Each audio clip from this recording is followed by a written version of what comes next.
hope this new hospital lets me stay for at least a month. I wonder how the boss will be. Oh no! What is it this time? Something must be wrong.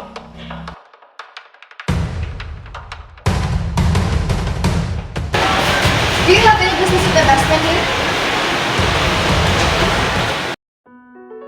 Hey miss, you should walk with the family when we're walking alone.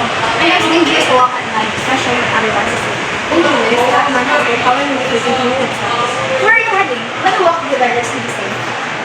Good thing come back work just now. It takes me back a few minutes just before a disaster happens. It's almost like someone's forcing me to prevent it. Saan na guys go? Tara, oh! Good morning, everyone. Good morning.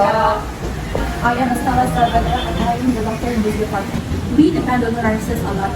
As such, we are expecting a lot from you too, so please give it your all and what else? Wait, is this Estella from elementary? Doc, are you by any chance Mary's sister? That's none of your concern. Anyways, you don't have to do anything special. Just follow our orders and we'll take it from here. That's all. Uy, di ko na kasi yung batasan. Sabi mo siya. Kaya natin mo kayo before Miss Mendes?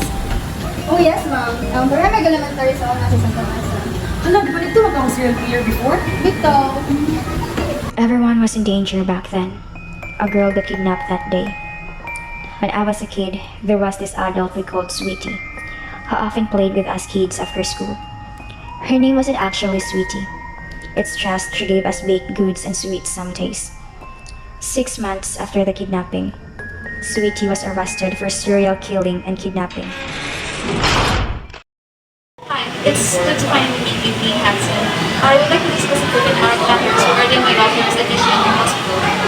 Oh, we feel humbled by your presence here, Mayor. Go ahead. Let's hear what's the matter you're bringing.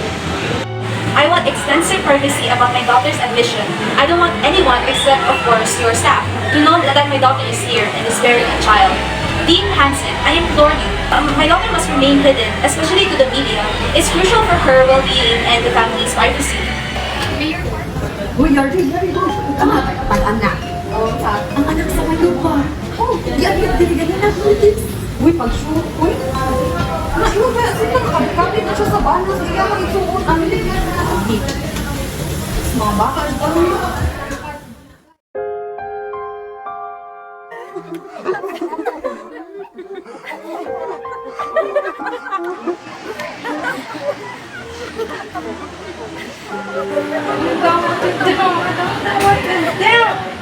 Actions hurt my daughter. I expected better from this hospital. Now the entire town knows about her secret, and she's being subjected to cruelty and judgment. This goes against everything that this hospital stands for. You need to understand. Uy, Mendes. Sa lupa, di na mo agpuoy. Ano na gusto niya? Amo magi post sa social media nga ang anak mo yun, nabuntis. Suswa dyan, ito na sa mga consequences. Wala ba na mo kayo masayot na siya yung confidentiality kayo na pinashare mga severe repercussions. So, as nurses, naman ka responsibilidad na atong i-protect ang privacy sa ating patient. So, kailangan din yung modus yung patient para mag-apologize sa inyong mga actions. So,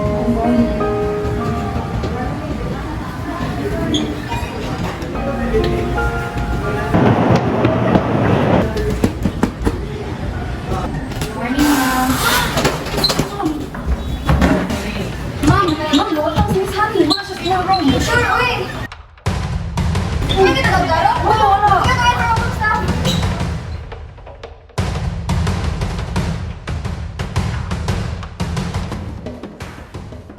If only I've been stricter, di yung tani may tabo. Doc, you can't blame yourself for everything. Then who can I blame it at? The mayor trusted us with her daughter and now we messed up the job we had. What's that? Bakit yung picture ngayon yung gikuha? If only I've stopped you guys, maybe things would have changed. Doc, it already happened. If I could, I would go back in time and fix things. Unfortunately, I can't. I think we should go outside and cool down ourselves first. Don't you make light of our situation.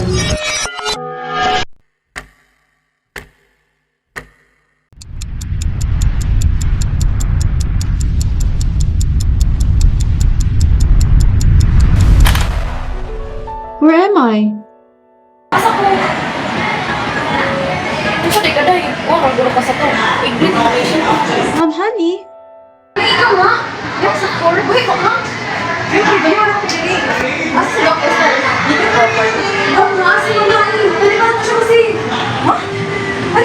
Ha?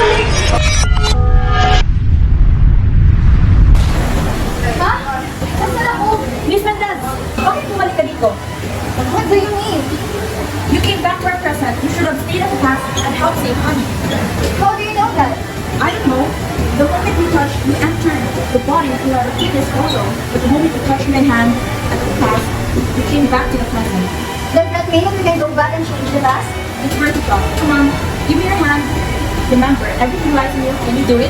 Of course, I will go back and honey is safe in the future.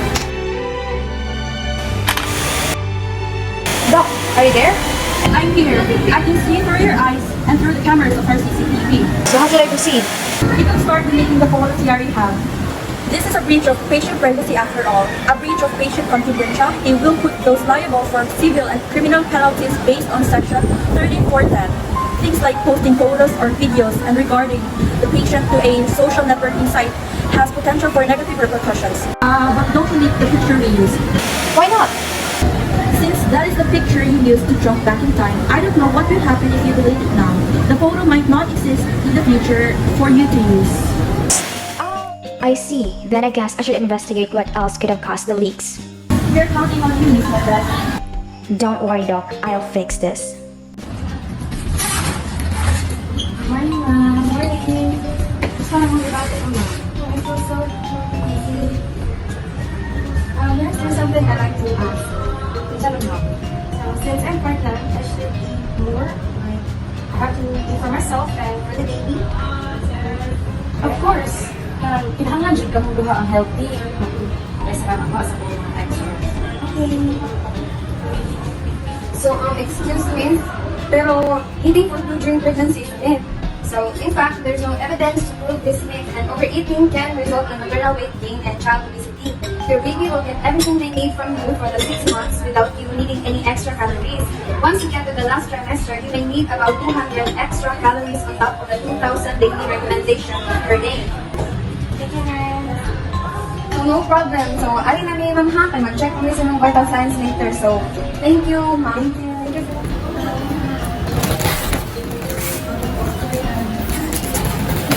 So, ma'am, kasabot ang ganito nga consent na sa iyong pasyente o sa iyong anak ko. Pero sa iyo mo ito yung giriling information. Ay, di ay, ako magula kong sakto ito, ma'am. Eh, magula kong mga nadunggan ba o nakita sa internet. So, maula ginanay yung mga bata. Wala na mo'y kalungkot sa inyong kaugalingan. Kami sa focus kayo bukso. Why, kuya? Tay, gawin na siya. Dito sa Sapit ako mga man. na, uy, yung sa mga yung gibuhat. Why mo ba? Wala ko sa akong stress kay nag-grab ko sa Facebook there's mga bata mo sa'yo kaya nabuntis. Na, uy, ayaw na i-post na magmahay. Ka, pwede naman magpagawa sa stress, pero ayaw na i-post sa online. Kay, madaming dyan ka ng professional image ni mo. Mas kapag ang sa hospital na ba? Hindi, bitaganahan ka. Masok ko ang director sa ato Sakto sad ka. Hindi na lang ko yun. Ay, dilisan ni worth it para kasabaan ako kung sa akong director. Sige, Day. Naali ka mga. Seems like nothing suspicious is happening now. How about you? Nothing on my side too. Can you walk around just in case? Oh, sure. Do you ever encounter more situations like this, Doc? Oh yeah, we do. I've seen many patients trying to refer doctors and nurses online on Facebook, but healthcare providers who interact with the patients on social media may be violating the patient healthcare provider boundary, even if patients initiate their online communication. Whoa, that sounds so complicated. It is ever since the widespread of social media, new legal complexities came about. If I remember, in 2009, a U.S. district court upheld the expulsion of nursing students for violating the school's honor code by making obscene remarks about race, sex, and religion of patients under their care. And rightfully so, if they have terrible opinions and views while being a student. What will become of them and their nurses? I worry about patient safety. Yeah, I heard from previous hospitals that you work at, you really care for patient safety. Why is that though? You're more willing to lose your job if it means keeping them safe. Ah, that's because of what happened to your sister. What? I still remember she was one of my classmates who was kidnapped and killed. Marisa Avedra, her sister. I always saw her alone at the park. We weren't really close friends though, so we never walked together. Though, that night, that was the last I ever saw Mary. I could have saved her. It's all my fault. If I'd asked her to walk home with me, Mary, Mary would still be. Enough! Okay, sorry to bring up bad memories. It's okay. Some things have me under control. Thanks, Doc, but I guess there's times I just can't shake off but want to change the past. I mean, we're doing it right now. Yeah, I guess we are. What the? Doc, do you see anything suspicious happening? What do you mean? Wait, there's someone messing the computer at the nursing station. We're headed to my office now. I'm on the way. Okay, but be careful. Kinsa man ka? Is that how you treat your high-ups? Sorry, Doc. Nakamaboy na kita na lang itaw. Bring up ni Pano eh, kinsa. Ikaw, hindi siya fight. The moment I saw him, hindi siya gagan. Pero I took a picture of him just in case. Yes, I did both na. Save ko pa po. Thanks, I guess. Now, get back to work. Doc, did you get anything? Sorry, but there doesn't seem to be any CCTV cameras near my office. But I'm checking my phone gallery and the picture of my old self that I took is here. Oh, I see. What do you think? I think I'm gonna do some research about this. How about you? I think I'm gonna stay and watch here for a bit until I'm sure nothing else will endanger Honey. I see. I'll talk to you later. One of the nurses told me that she was being stalked on the way here. I checked the CCTVs and the guy seemed to park in the hospital's garage. A lot. The guy has a van, but the license plate indicated that it was a rental car. Attempted kidnapping perhaps, when he tried to enter in my office. Didn't give up because he saw me or he didn't want to be recognized. He hid his face when our eyes met. Does he know who I am? I am sure with those eyes I know him somewhere. It is on the tip of my tongue. I remember now. I remember that man. Maybe Sweetie wasn't the actual culprit after all those years. Hello, good afternoon. This is Carlos Alberta. Yes, you know I'm from people. It is about my sister's kidnapping complaint. After Sweetie's arrest, the kidnappings and murders still continued. The cops have struggled to find the culprit for 10 years, but the case isn't closed yet. I've got to tell Mendez about this.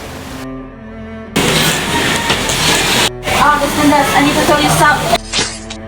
It seems like everything's okay. No information seems to be leaked. Honey seems to be safe too. I guess it's time to go back to the present. But the dog seems too busy right now. Oh wait, I still have the photo Doc told me not to delete.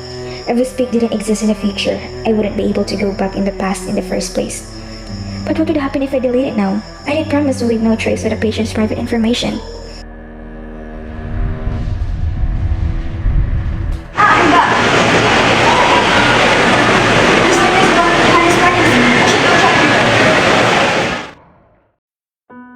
Thank God she's here and resting peacefully. I guess mission was a success. I should tell Doc about this.